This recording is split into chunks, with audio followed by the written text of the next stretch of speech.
بسم اللہ الرحمن الرحیم۔ السلام علیکم۔ ایک دن ایک نوجوان شادی کی خواہش لے کر حضرت رابعہ بصری کے گھر جا پہنچا، تو آپ نے اس شخص کو کیا جواب دیا، یہ ہم آپ کے ساتھ اس ویڈیو میں شیئر کریں گے۔ ابتدا میں حضرت رابعہ بصری کے حسن و جمال کی دھوم مچی ہوئی تھی، مگر جوانی کے شب و روز انہوں نے یادی الہی میں گزار دیے۔ ان کے چہرے پر پاکیزگی کا ایک ایسا نقاب تھا کہ دیکھنے والوں کی نگاہیں خود بخود جھک جاتی تھیں۔ اسی زمانے میں ایک نوجوان نے انہیں رات کے وقت ایک قبرستان میں چاند کی طرح دمکتے دیکھا۔ وہ آپ کو کوئی غیر مرئی یعنی کہ غیر خیالی مخلوق سمجھ کر بھاگ کھڑا ہوا، لیکن دوسری صبح جب وہی چہرہ اسے بصرے کے ایک بازار میں نظر آیا تو وہ عقل و خرد سے ہاتھ دھو بیٹھا اور رات دن اسی کے تصور میں رہنے لگا۔ آخر دل کے ہاتھوں مجبور ہو گیا تو لوگوں سے پتہ پوچھتا ہوا حضرت رابعہ بصری کے گھر جا پہنچا۔ آپ کہا کرتی تھیں کہ دل کے دروازے ہمیشہ کھلے رکھو، کیا معلوم محبوب کس وقت دستک دے دے، مگر گھر کے دروازے بند ہوں یا کھلے ہوں ان کی دانست میں برابر تھے۔ نوجوان کو خلاف توقع ان کا دروازہ کھلا ہوا ملا۔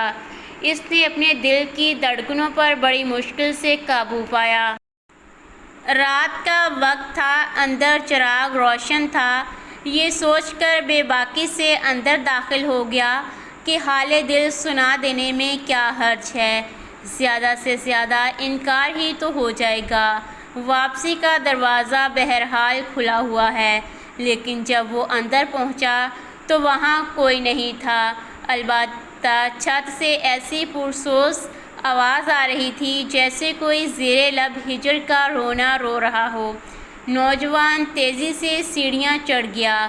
حضرت رابعہ بصری عشاء کی نماز سے فارغ ہو کر ثنا خوانی کر رہی تھیں۔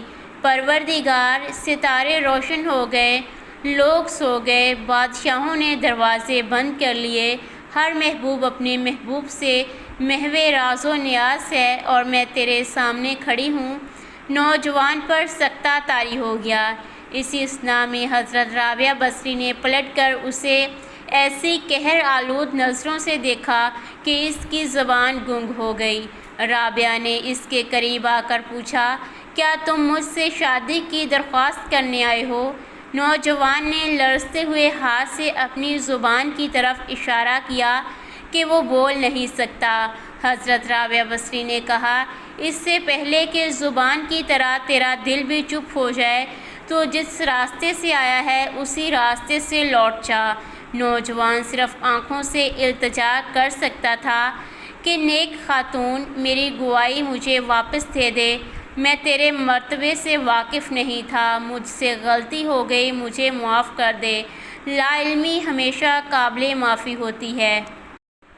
اس کے خاموش آنسوؤں کے جواب میں حضرت رابعہ بصری نے کہا کہ نوجوان، تو نے اگر مجھ سے کوئی زیادتی کی ہوتی تو میں تجھے یقیناً معاف کر دیتی۔ میں نے خود کو بہت پہلے اپنے رب کے حوالے کر دیا تھا، اب یہ معاملہ تیرے اور رب کے درمیان ہے۔ معافی مانگنا ہے تو اس سے مانگ۔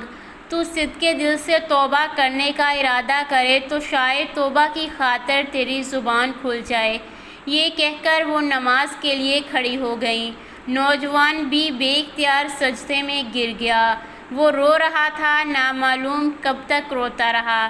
جب اسے ہوش آیا تو زبان کھل چکی تھی اور توبہ توبہ کا ورد کر رہی تھی۔ بصرہ کے بازاروں میں سالہ تک ایک مجذوب گرمی، جاڑے اور برسات سے بے نیاز ہو کر دیوانہ وار توبہ توبہ کے نعرے لگاتا رہا۔ اس کے نعروں سے بصرے کی راتیں گونج اٹھتی تھیں اور بچے سہم کے ماؤں کے سینوں میں دبک جاتے تھے۔ آخر ایک دن وہ مجذوب اچانک ہی کہیں غائب ہو گیا، پھر کبھی اس کا پتہ نہیں چلا۔ وہ مجذوب یوں ہی مذکورہ نوجوان تھا جو حضرت رابعہ بصری کی بدولت ہی دربار خداوندی میں مقرب ٹھہرا۔